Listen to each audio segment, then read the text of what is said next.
15 minutes. माननीय अध्यक्ष जी, माननीय सांसद, 75वीं वर्षगांठ के उपलक्ष्य में इस वार्ता में मैं एक अत्यंत सरल लेकिन एक अत्यंत विचित्र और कठिन प्रश्न के साथ बात शुरू करना चाहता हूं।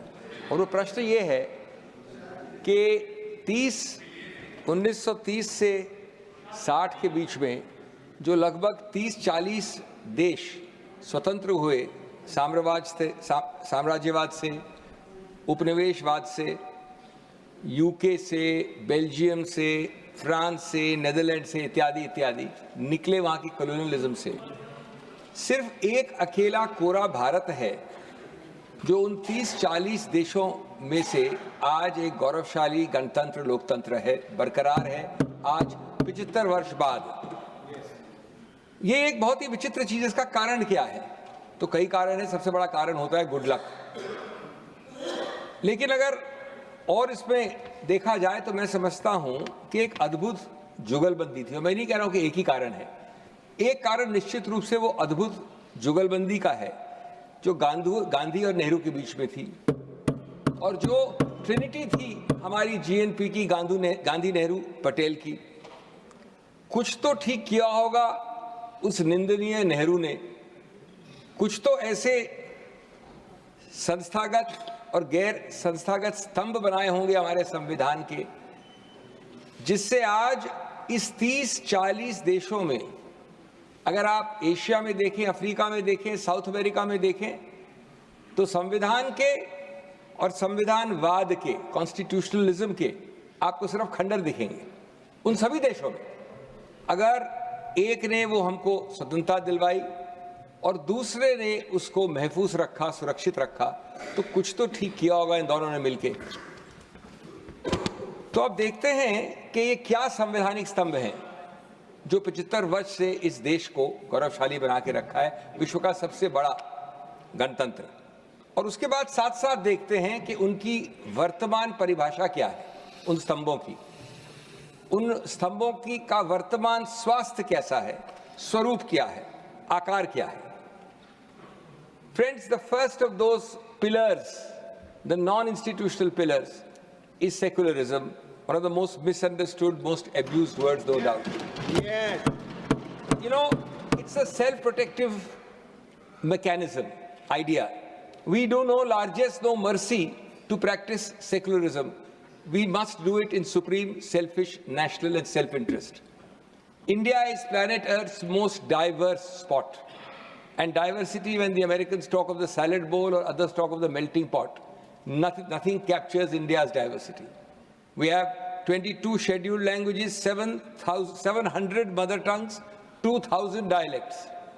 We have the world's 4 religions born here, the second or third largest of other religions in the world, and so on and so forth. What is secularism? I love Professor Bhargav's Lincolnian definition of secularism.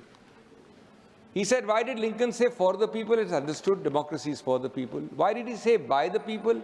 It's understandable. It is those who elect by the people. Then he said, why did he use of the people? And then Bhargav answers his own question by saying, it is to convey a sense of co-ownership of democracy to the last man in the last row. It is a co-belonging of democracy to everyone, the majority and the minority, the underprivileged and the overprivileged. And that is the essence of secularism. And before I come to its current health, there is another word in our preamble which cross-fertilizes and reinforces it in a big way. जिसको हम ज़्यादातर भूल जाते हैं, fraternity, सौहार्द, a word far superior to the negative word of tolerance. It is a positive word which constitutionally mandates us to celebrate each other, identity. It cross-fertilizes and reinforces secularism, and it brings in all the other related concepts of pluralism, inclusiveness and diversity. अब दोस्तों इसकी वर्तमान हालत पे 2-4 minute बिताते हैं। इसकी वर्तमान हालत क्या है न्यू इंडिया में, न्यू बीजेपी के शासन में? सबसे पहले है भय का वातावरण, अविश्वास का वातावरण। विभाजन का वातावरण, इसके लिए कोई थर्मोमीटर नहीं चाहिए। आप भी जानते हैं, हम भी जानते हैं, सेंट्रल हॉल, पुराना सेंट्रल हॉल से लेके अल्पसंख्यकों तक ये भय का वातावरण है। वो सेंट्रल हॉल का आजकल कैंटीन हो गया है सब्स्टिट्यूट, यहाँ पर सेंट्रल हॉल तो नहीं रहा। लेकिन अपने कंधे के पीछे झांक कर बोलना, इसे कहते हैं गणतंत्र के भय को। और मैं कहना चाहता हूं कि ऐसा वातावरण 75 साल में कभी नहीं आया, सिवाय उस 18 महीने में आपातकाल में, जिसके ऊपर मैं अभी आने वाला हूं। कभी नहीं हुआ। 2 उदाहरण देना चाहता हूं इसके, फिर आगे बढ़ूंगा मैं। एक उदाहरण तो अभी पिछले हफ्ते का है, दोनों में मैं पेश भी हुआ था। प्लेसेस ऑफ वर्शिप एक्ट में क्या हुआ और उच्चतम न्यायालय ने क्या कहा ऑर्डर 3-4 दिन पहले, उसकी बात मैं नहीं कर रहा हूं, आप सब जानते हैं। उन्होंने कहा कि जब तक हम इसको निर्णित करते हैं तब तक एक प्रतिबंध रखें, एक शांति बहाल रखें, एक स्टेबिलिटी रखें, स्थिरता रखें। जो महत्वपूर्ण है कि उस हियरिंग में केंद्र सरकार का क्या स्टैंड था। केंद्र सरकार, जो वैसे टेक्निकल रूप से तो एक न्यूट्रल होनी चाहिए थी, उन्होंने कहा कि ये आंतरिक आदेश नहीं दीजिए। कब तक नहीं दीजिए? जब तक आप इसका निर्णय करेंगे तब तक भी नहीं दीजिए। और निर्णय क्या था? निर्णय था बड़ा समझदार निर्णय कि नया कोई सूट दर्ज नहीं होगा और जो पुराने सूट है उसमें कोई भी प्रभावशाली इफेक्टिव ऑर्डर आंतरिक या अंतिम नहीं पास किया जाएगा। इसका विरोध किया है सरकार ने।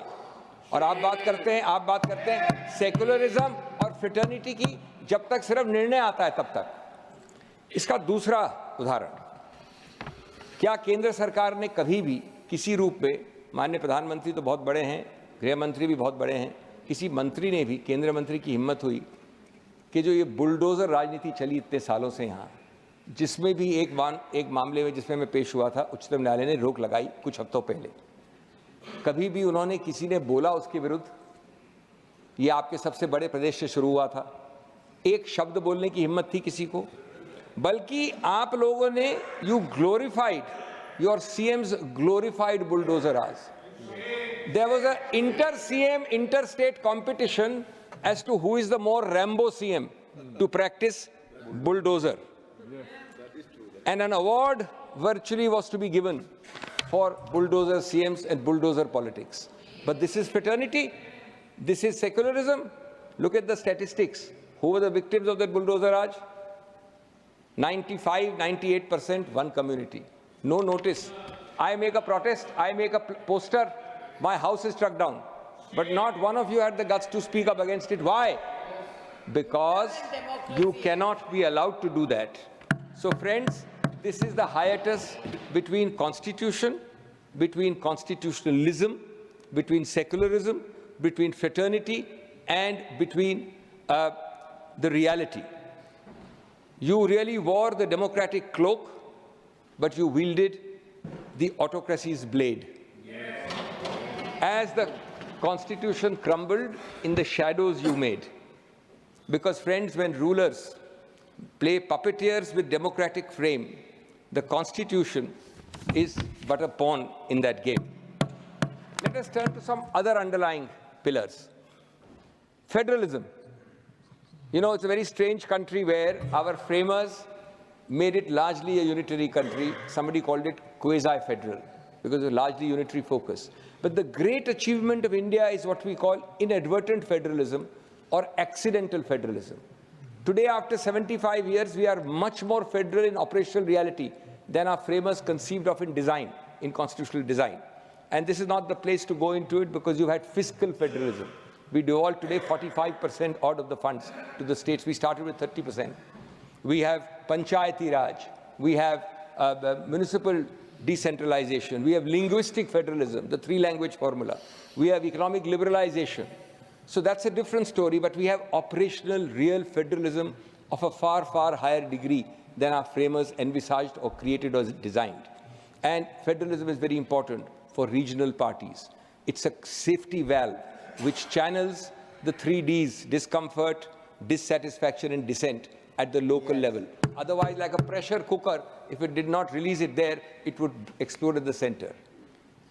But, sir, and the Honorable Prime Minister has repeatedly used the, I don't like the word jumla for the Prime Minister, but let's say the phrase, cooperative federalism, competitive federalism. Allow me to make you smell the coffee and smell reality for 2 minutes. Two examples again on federalism. The theoretical and the real in New India and the new BJP. State in the south, we know the name. A state in the east, we know the name. A state in the north, we know the name. I happen to be coincidentally counsel for all 3 states. 10 bills are passed by the state in the south. The Honorable Governor takes 1.5 years to decide not to decide. Because if he sends it back, as we all know, the state can pass it again. So he decides not to decide. I go to court, the court passes an order. So he then decides 1 and 9 he refers back. The assembly sends it back after 2 days. Again, Kumbhkarn's 6-month sleep. Then again you go to court. This time the Honorable Governor, well advised as he is, refers it to the President. What suffers? Governance for that state. The same thing happened in the eastern state. The same thing happened in the northern state. You're all sitting there, members of those states. Now, what is the point? The point is that Babasaheb Ambedkar said there cannot be 2 swords in 1 scabbard. एक म्यान में 2 तलवार नहीं हो सकती. The elected government is entitled to make its mistakes. It is democratically elected CM who is democratically entitled to make mistakes. If he makes a mistake, the governor is not a super CM to correct him. In fact, Babasaheb Ambedkar, in the next paragraph of that Do Myan Wali paragraph, he says that we are thinking of only nominating governors and nobody might be ready to accept the job because he doesn't have any powers. But today we have super CMs and somebody else, not me, called them Supari agents of the central government. Sir, another example of federalism, competitive federalism, cooperative federalism, is the CBI, this unwanted, uninvited, I'm doing many cases on that. He enters a state without any consent, no general consent, no special consent, on very puerile and very strange grounds. Any number of cases. This is federalism. This is, sir, federalism in tatters. This is democracy dancing on the edge of ruin when power poisons the pillars of our constitution, of which, remember, federalism was held 30 years ago to be part of the basic structure. 30 years ago. So other pillars include the media and the bureaucracy. Sir, if you give me 2 minutes, more than 2 minutes, I've got 4 minutes I'll need. I'll be very fast. Honorable Chairman has given 15 minutes on this thing. Sir, bureaucracy. Bureaucracy is supposed to be the steel frame, another pillar of our constitution. Is it a mud frame or a straw frame today? Put your hand on your heart and ask. The test which is paramount is servility and loyalty. HMV is the qualifying condition, not the old records of music we love. HMV means his master's voice. Any independence is met with retribution, fear, transfer, career, promotions, transfers, etc. From a watchdog, you've made it into a lapdog. And this is a decimation of yet another pillar of the Constitution. Media.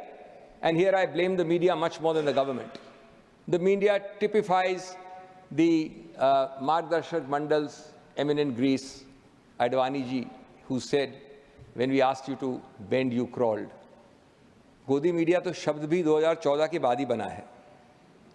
As this remarkable cocktail we see of overambitious anchors and media owners, pre-selected, pre-curated and pre-committed participants, motivated, slanted, distorted themes, we see this toxic triangle every evening.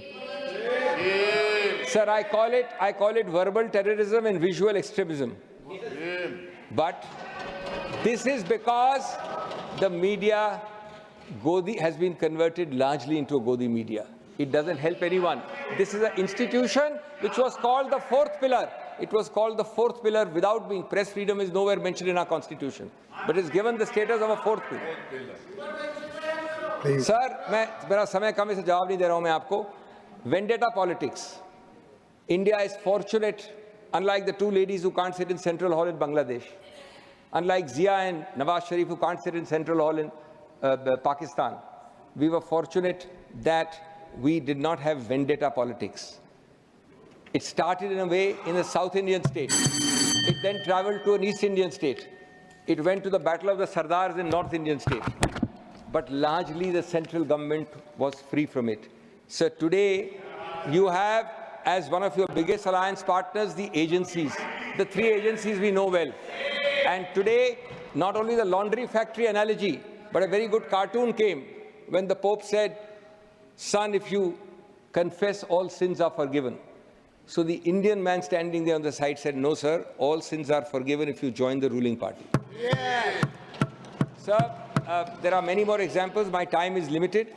I will end by saying कि बार-बार आपने आपातकाल की बात की. आप बिल्कुल सही कह रहे हैं, आपातकाल में गलतियां हुई हैं. मान के चलिए. मैं मानता हूं, मैं स्पष्ट कहता हूं, कांग्रेस ने पहले भी कहा है. पहली बात तो एक तर्क और कुतर्क की बात है कि ये क्या बात कि आपके 90% स्पीचेस पहले अमेंडमेंट से 1950 से शुरू होती हैं. हम आज के भारत में जो विकृतियां आई हैं उनकी बात कर रहे हैं. उन विकृतियों में हाफ